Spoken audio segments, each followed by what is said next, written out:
Hey everyone, Taggart 93 here with another vlog. Today's theme is Star Wars, and I'll be explaining a bit about my negative views on Episode 7 and why, because of my experience watching Episode 7, I have yet and will never watch Rogue One and probably not watch any of the newer movies as they come out, and why I'm less than confident that the franchise is now going in a positive direction.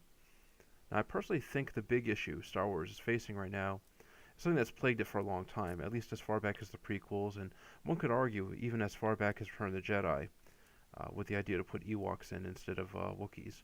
But that idea being putting marketing before good storytelling and allowing marketing to drive world building and character creation for a good story.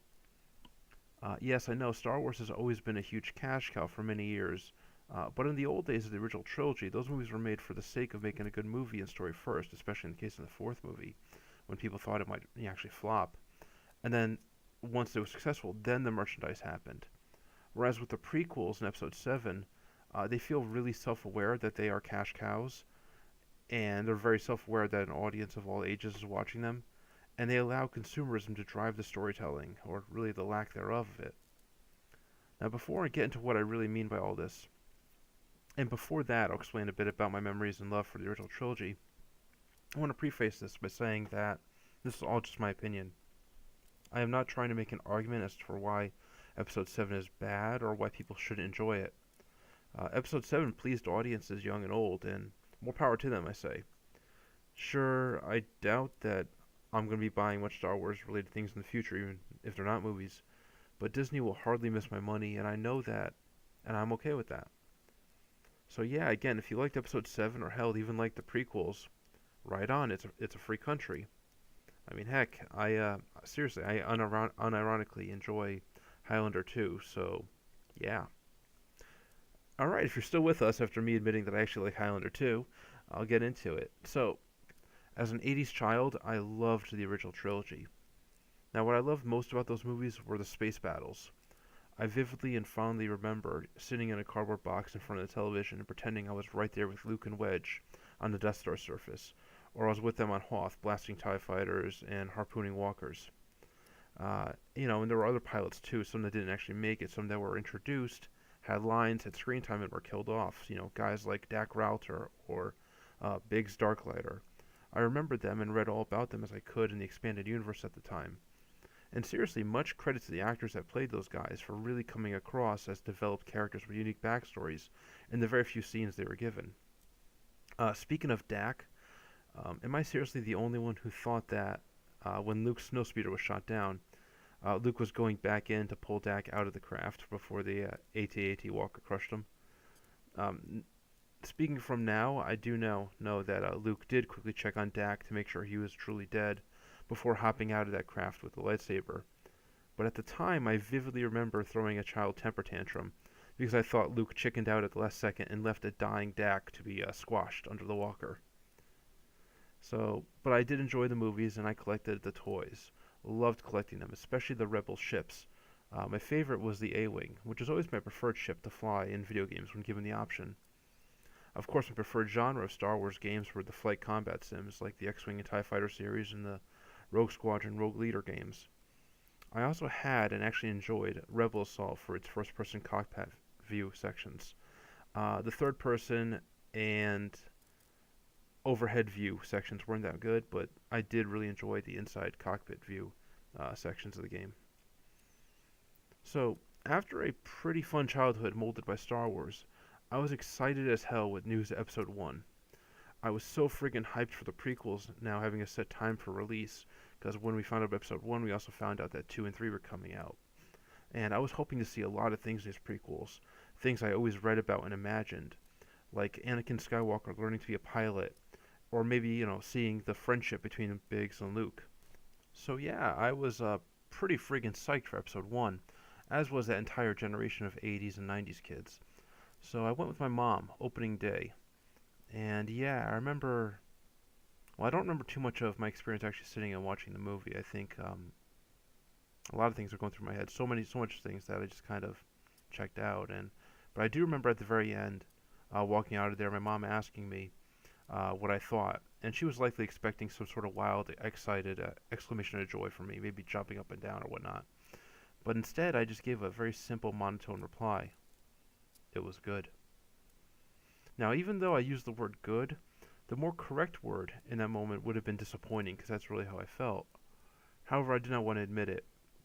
I did not want to admit that my love for Star Wars died that day. So, over the next few weeks, my denial eventually turned to acceptance that this aspect of my childhood was indeed dead. It seemed appropriate. I was a teenage anyway now at this point, so it felt like a bittersweet yet appropriate coming of age moment. When I, had to leave that part of it, behind. That was my childhood. Now I'm getting older.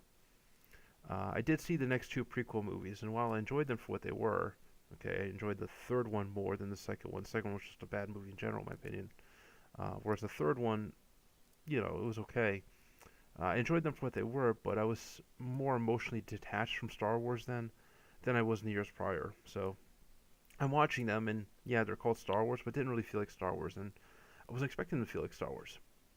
So years went by, and then the Episode 7 trailer came out.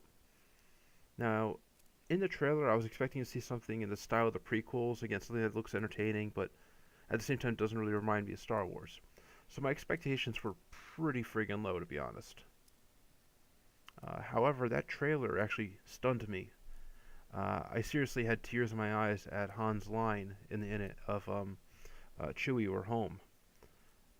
I would say it was a wave of nostalgia that came over me, but seriously, it felt much stronger than that. The joy I felt seeing the trailer for the first time was comparable to what one might feel if a childhood pet that died had somehow come back to life one day and appeared as young and as spirited as it was when it was a puppy. So, yeah, I was over the moon for Episode 7. It looked like my childhood was coming back. I was so hyped. I knew that the expanded universe that I enjoyed was off the table because Disney now had the rights to it, and that whatever, that's fine. I was really excited to see what new challenges, new adventures awaited the characters I loved as a child. I know that time had passed and they'd all be older, so I was excited to see how Luke, Leia, and Han's relationship to each other had developed as they worked towards rebuilding and preserving the galaxy after the fall of the Empire. So yeah, here's where I get into it, and I start getting into spoilers. So please stop now if you don't want to be spoiled, or hell, go watch Episode 7. You'd probably like it. Seriously, if you've never even seen a Star Wars movie before, seriously, go see Episode 7. In that case, you'll probably enjoy it even more. I'm joking, of course, but yeah. So, unlike how I felt at the end of Episode 1 as a child, now as an adult, at the end of Episode 7, I was irate, and kind of felt like I was duped. You see, I went in expecting to see how Luke, Han, and Leia developed as characters, only to see that they kind of didn't. Han and Leia just reverted back to their characters from Episode 4, with Leia now reading Rebellion, or I mean Resistance, and Han back to being a shifty vagabond type character. Luke, they didn't revert his character, but instead just made him Obi-Wan. Yeah, I think they did. I mean, again, he didn't have any lines in the movie. Whatever. We have to pay, again, for Episode 8 to get that privilege, I guess. All of this was part of Disney wanting to put in its own cast of characters in Episode 4, I think. They saw Episode 4, said, hey, that's great. What if we did it with our own characters? Now, however, mind you, this is all my opinion and conjecture here, but I think that they probably wanted to reboot Star Wars entirely, just do a hard reboot or reset, but they knew that wouldn't go so well. So they reused most of the plot from Episode 4, changed the names, made it painfully self-aware in some places because people like that, sprinkled pandering fan service here and there to make seasoned fans enjoy the movie despite it being just a reset, and embraced the fact that it explained nothing between Episodes 6 and 7. The entire time, necessary information is left out, and the rationale is constantly, oh, you can read all about it in the new expanded universe, or you can read about it in the novelization of the movie, or wait until our next movie where you'll pay us more money, another $8 or so, however it is for a movie ticket, and then we'll possibly explain all the things that we don't want to explain now. And seriously, this is where I say that Episode 7 feels like a modern video game, where core components are left out, and sold separately as if they're DLC. The only difference is people apparently eat it up when it comes to Star Wars. And make no mistake about it, there is vital information missing here. Episode 3 flows pretty well, considering how many years had passed, into Episode 4. Episode 5 logically follows 4, and 5 sets up very nicely for 6. And then we get to 7, and I admittedly was a little worried about this going into it. Episode 7 feels more like Episode 10 with how much time has passed and how much crap must have happened between these two consecutively numbered chapters. And that's the kicker, that all these events that happen between 6 and 7 somehow serve to reset the galaxy back into a very similar state that it was in back in Episode 4. And that's the painful thing, really, for me, too. All the crap that Luke, Han, and Leia did feel like it amounted to nothing. Everything was completely worthless, meaningless, when you look at Episode 7. The galaxy is again at war between a rebellion and an empire or whatever, a resistance and First Order. Same difference. There's a freaking super duper Death Star, because we didn't have that before.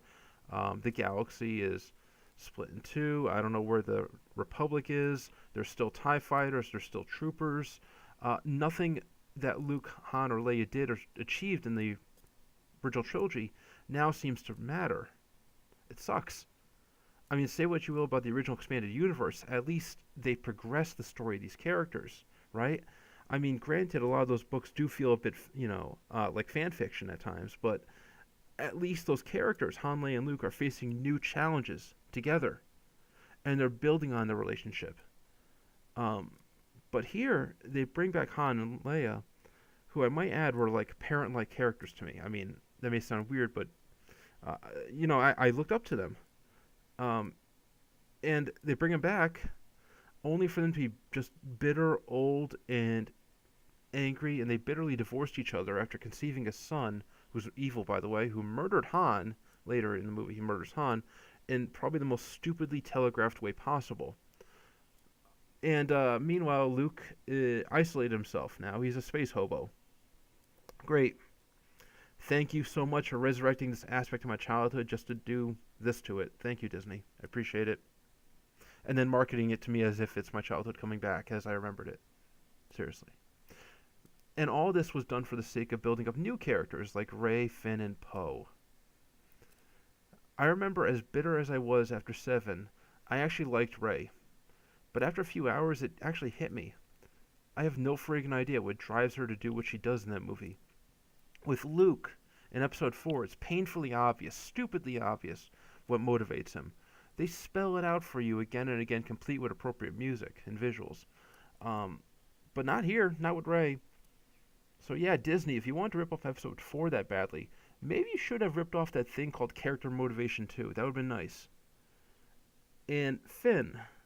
You know what? Before I get into Finn, I need to vent for a little bit here about that one trooper that everyone fangasmed over. You know, that trooper who shouted traitor before throwing away his shield and his gun, a ranged weapon, to fight Finn in melee combat. What the hell was that? Seriously, there's a scene in this one movie called Future War. Future War was a movie that was at Mystery Science Theater 3000, where a character throws his rifle down to fight a raptor with a knife. Yeah, you heard that correctly. A character throws his machine gun down to charge at a raptor, or maybe the raptor charged at him, one or the other, but to fight a dinosaur with a knife. And I remember thinking at the time when I saw that, how stupid that was. The character had a gun. The raptor can only hurt you when it's up close. Shoot the raptor. Here, again, Finn is using a lightsaber, and Finn's not trained to use a lightsaber. A trooper, I would assume, granted these troopers do seem pretty pathetic, even more pathetic than the ones in Return of the Jedi, but I would assume the troopers are trained to shoot. So, yeah, we could have had a dead Finn right here, but no, this trooper just threw away his ranged weapon and shield, shouted traitor, and engaged Finn in melee combat. And yeah, when Star Wars fight scenes are written with as much logic as those showcased on Mystery Science Theater 3000, you know we got a problem. You know something's wrong. So anyway, back to Finn.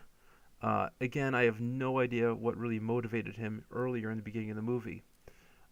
He's grown to hate the First Order, and it'd be nice to see exactly why? What did they? How? Why is he different than all the others? Do they all hate the First Order? Only he's the only one with any balls to do anything about it? I don't know. Um, I mean, the First Order can't be that bad. What I mean is Finn betrayed them, and he lived to tell about it. Now, in the old Empire, if a trooper had the slightest hint of going rogue, the punishment very likely would have been death right there on the spot. And then there's Poe. And it's going to sound mean and cruel, but it's not what I don't don't take this the wrong way. I'm going to explain. I actually liked Poe more when I thought he was dead. Now, again, that's not what I yeah, okay, let me explain. Seriously, at one point early in the movie, it really looked like he died, and I remember thinking, huh, good job, movie. That's kind of reminiscent of the original trilogy, where even if a character had lines, personality, even a backstory with a major character, they weren't safe necessarily. Now, sure, it's much more marketable to keep all your identifiable, named, developed characters alive, but screw marketing. Star Wars is back! Back to how I remember it, back to when it cared more about telling a good story, before worrying about marketing, right? Right? No, no. Poe was dead until he wasn't. No explanation given. You want an explanation for why Hicks isn't dead?